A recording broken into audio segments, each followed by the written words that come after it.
So if the problem of the residential housing market is not enough inventory, why not just build more homes? It seems simple enough where if there's not enough houses to go around and people want to buy more houses than exist, why not just build more single family homes?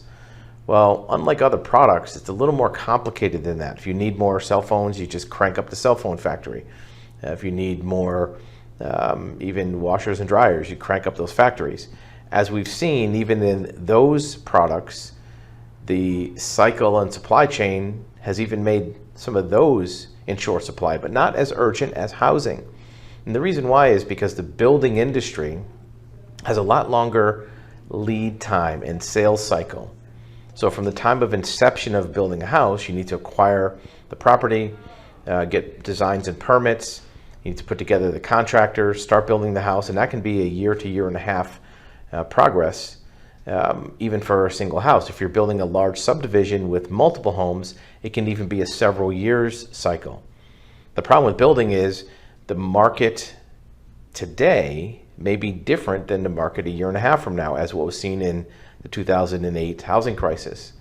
So if a builder is going to go all in to build large volumes of homes, they have to be assured that their business model is going to work 2 or 3 years down the road, because if it's not, they could be planning for something that doesn't exist. The bigger problem is the homes that are needed in the marketplace are homes in the median price range, the $3 to $4 to maybe $500,000 range. When you're building a home as a general contractor or as a building company, those homes provide a very slim margin for profit, because a large percentage of the value of a home goes into the fixed cost of the permits, the planning, even the carrying costs of the property over the course of a year or two of building it. So if you have a fixed cost of, in some parts of the country, $100,000 before you even break ground for permits, environmental oversight, your fixed expenses of your business. If you build a house that sells for $350,000, you might think, well, you make $250,000 profit, but that doesn't include the cost of the real estate, the property, the cost of the materials, and the cost of labor. Trying to squeeze that all in to a property that you're selling for $350,000 or $370,000 may be a difficult thing to do. Once you get up into $500,000 or $600,000, you can maybe fit some more profit, but the expectation of the buyer at $500,000 or $600,000 is also going to go up. So you need higher end furnishings, more square footage, which is dollars per square foot, more labor. The profit margin really doesn't start to become appealing to a builder until you get up in close to the $1 million range. So if you're building homes into 7, 8, 900 or over $1 million, now you're going to be assured of a profit that will keep you in business. If you're not assured of that, either you're not going to do it as a builder, or you might take a chance and maybe say, I want to build some entry-level homes. But this is what could happen. This company in Pennsylvania, home building company, construction firm, went out of business, and they were building homes. Well, how do you go out of business as a construction firm when there's a housing crisis? People need homes. Well, it's because you didn't guess the math right. If you undersell houses, sell houses too cheap, and don't cover your costs, then you're out of business. What a lot of builders do is figure the price of a house based on materials, labor, and price of the land. And you would think, well, that's enough. But if you don't factor in enough extra profit to pay your fixed business expenses, your office staff, the amortization of your equipment that you own all the time anyways, your insurances, your bonds, all of the other things that are still expenses that run even when you're not building, eventually you're going to run out of money. And you might sell a house for $400,000, you had $150,000 in materials, you have $150,000 in labor, and you might have $100,000 in cost of the land. Well, maybe you broke even, you made a little profit, but you had no money left over to pay the payments on all your excavators, your equipment, your office, your lease, your insurance.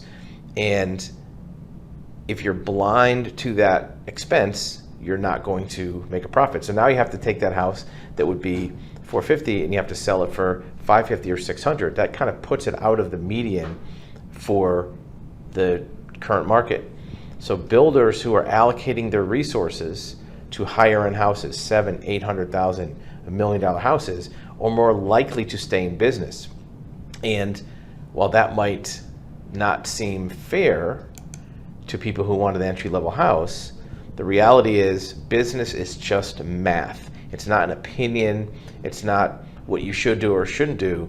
It's what the math makes happen. And when a home builder in this market can go out of business, it's just not doing the math, right? They might have been good at building, but you have to do the math. So why not build more homes? Well, the type of homes that you can sell in that median range might cost more than the selling price to be able to construct a new home.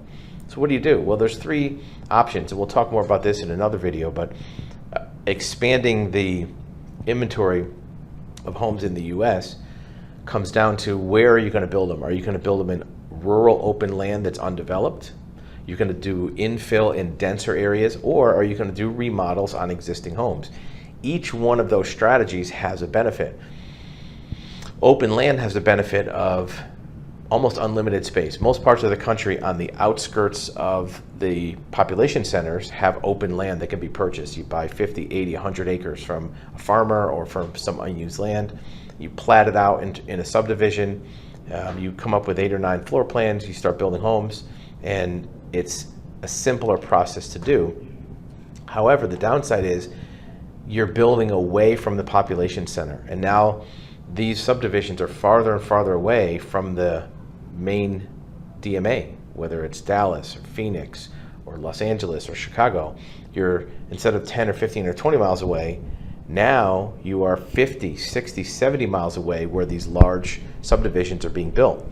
Sometimes there's infill of commercial properties that are built closer for job centers, but you still have to take that into account. If you're a builder, it's a little bit of a risk. Now you can do infill, but the land for infill is more expensive. To buy 1 or 2 lots in the middle of currently developed subdivisions is a more expensive proposition to buy that property. However, you can probably sell the finished home for a higher price because it's already in a close proximity to the job centers, the employment areas. The other problem you run into in those areas is there's usually more zoning requirements or permit requirements in the urban dense areas. But you may be able to have closer lot lines, sometimes 0 lot lines. You may be able to have an ADU or multiple families in the multifamily properties on that lot. A lot of urban areas are going to eliminating single-family home zoning designations. So you might be able to have a higher use on one property, on one legal parcel. Third is to upgrade existing developed parcels. And it could be a dilapidated house that needs remodel or tear down. One of the areas that's being developed as single-family homes is buying old mobile home parks. If you have a mobile home park that has 30 or 40 units in it, technically that parcel is already approved and subdivided into 30 parcels. So you can, it's a lot easier process. You already have the utilities, whether it's sewer, septic, water, electricity, 30 times on that property.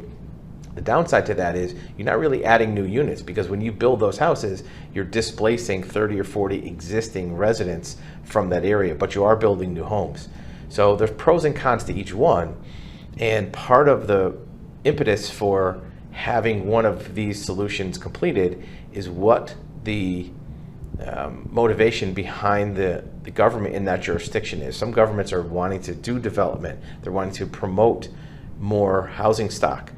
Some areas are actually trying to hold that back. There's many examples in some of the highest impacted parts of the country where the developer comes in, they want to do a certain project, they get all the permits, plans, it meets the criteria, but the zoning board or the the Board of Commissioners declines it because they don't want more density in that area, even though they're talking about getting rid of homeless and having more housing stock.